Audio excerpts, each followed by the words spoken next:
국민의힘 한동훈 비대위원회가 오늘 공식 출범을 앞두고 있는데요. 한 장관의 불출마 선언에 이어서 20대와 40대 비정치인을 중심으로 한 비대위가 모습을 드러내면서 내년 총선에서 현역 의원 물갈이 폭이 클 거라는 전망이 나오고 있습니다. 물론 한 장관은 이렇게 얘기했지만 말이죠. 출마를 하셔야 할 분은 오히려 출마를 해야 됩니다. 불출마 자체가 어떤 그게 미덕인 것은 아니거든요. 국회의원이 되어서 입법 활동을 통해서 시민에게 봉사하겠다는 생각을 했었습니다, 사실. 그렇지만 이런 어려운 속에서는 제 그런 개인의 바람보다는 우리 전체의 승리를 위해서 도움이 되는 길을 찾은 겁니다. 제가 말로만 헌신하겠다, 헌신하자 하면 다들 그냥 말뿐이라고 생각했을 겁니다. 그런 차원에서 제가 미리 말씀드린 겁니다. 이거 물갈이를 한다는 말 같기도 하고 아닌 것 같기도 한데요. 하지만 영남, 중진 의원들은 교체 대상이 되진 않을까 숨죽이는 것으로 보입니다. 특히 대구가 물갈이 폭이 좀 심하죠. 총선 때마다. 아무래도 영남권 특히 TK가 보통 한 40~50%를 하니까 물갈이에 대한 어떤 우려가 있고 특히 어제 한동훈 비대위원장 취임하면서 그런 이야기를 했지 않습니까? 본인은 이런 어떤 헌신을 하기 위해서 출마를 하지 않겠다. 지역구든 비례든 그 뜻이 제가 볼 때는 굉장히 시사하는 바가 크고 무섭다. 그래서 원칙적인 어떤 개혁 드라이브를 당내에도 걸고 신당 창당 선언한 이준석 전 대표 역시 한 위원장이 내년 총선에서 영남 의원 60명 가운데 40명은 칠 거라고 전망했는데요. 이들을 도축장의 소에 비유하기도 했습니다. 또 새로 채울 40명 가운데 검사가 10명 정도는 될 거라고 예상했습니다. 일부에서는 공천을 못 받은 인사들이 무소속으로 출마하거나 이준석 신당에 합류할 가능성도 거론하는데요. 국민의힘 공천이 정치권의 지각 변동에 미칠 영향도 주목됩니다. 더불어민주당 이재명 대표는 김부겸 전 총리에 이어서 어제 정세균 전 총리까지 문재인 정부 총리들을 잇따라 만나며 당의 통합을 위한 조언을 듣고 있죠. 자, 이제 신당을 추진하고 있는 이낙연 전 대표만 만나면 되겠네요. 하지만 당장은 쉽지 않을 것으로 보입니다. 어제 이재명 대표와 정세균 전 총리 회동 내용을 들은 이낙연 전 대표의 반응이 시큰둥한데요. 어제 고양시에서 열린 최성 전 고양시장의 북콘서트에 참석한 이 전 대표의 발언을 직접 들어보시죠.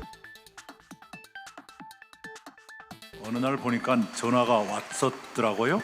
그리고 거의 같은 시각에 문자도 들어와 있었어요. 그래서 문자에 대해서 저도 문자로 해답을 보냈죠. 모모 의원을 통해서 해답 드리겠습니다.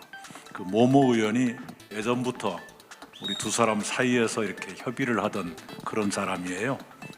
그랬는데 협의를 했었는데 의견 접근이 안 됐고 지금은 협의 자체가 중단돼 있는 그런 상태입니다. 정세균 총리님으로부터 전화를 받았어요. 그래서 대화 내용을 간략히 설명드렸습니다. 정 총리님으로서는 하실 말씀을 거의 다 하신 걸로 보이고요. 단지 이재명 대표의 대답은 없었지 않나 생각합니다. 그러면서 새해가 시작되면 신당 구상을 더 구체화할 뜻을 밝혔는데요. 이어서 들어보시죠. 제가 연말까지 민주당에 시간을 드리겠다 약속했고 새해 초에 국민께 보고 드리겠다 그랬으니까요. 그 약속을 지키겠습니다. 1월 첫 번째 주 안에 저의 거취를 할까 하는 것을 국민께 말씀드리는 것이 옳겠다 생각합니다. 민주당 통합의 길은 더 멀어진 걸까요? 자, 이낙연 전 대표는 연말까지 혁신의 모습을 보여달라고 했죠. 그런데 올해가 이제 3일밖에 남지 않았습니다. 혹시라도 두 사람이 극적인 만남을 이룰까요? 네, 함께 지켜보시죠. 자, 그런데 이재명 대표 그젯밤 옛 트위터, 지금의 X에 최근 마약 혐의로 경찰 수사를 받다가 세상을 떠난 배우 고 이선균 씨를 추모하는 글을 올렸다가 삭제했습니다. 범죄로부터 국민을 지키라는 국가 수사 권력에 무고한 국민이 또 희생됐다며 비판한 것으로 알려졌습니다. 그런데 이 메시지를 삭제한 건 아무래도 유명 배우의 죽음을 정쟁으로 끌고 가려 한다는 비판을 우려했기 때문으로 보이는데요. 문재인 전 대통령도 페이스북에 후진적인 수사 관행과 보도 관행을 되돌아보고 벗어나는 계기가 되길 바란다고 적었습니다. 범죄 혐의가 확인되기도 전에 피의 사실이 공표되거나 언론으로 흘러가 추측성 보도가 난무하고 과도하게 포토라인을 세우는 등 명예와 인격에 큰 상처를 주면 안 된다고 지적했습니다. 조국 전 장관도 검경 수사를 받다 자살하는 사람이 한둘이 아니다. 그러나 수사 권력은 책임지지 않는다. 언론도 책임지지 않는다며 분노가 치민다고 적었습니다. 그러면서 자신이 법무부 장관 시절 피의 사실 공표를 방지하는 공보 준칙을 개정했던 내용을 올리기도 했습니다.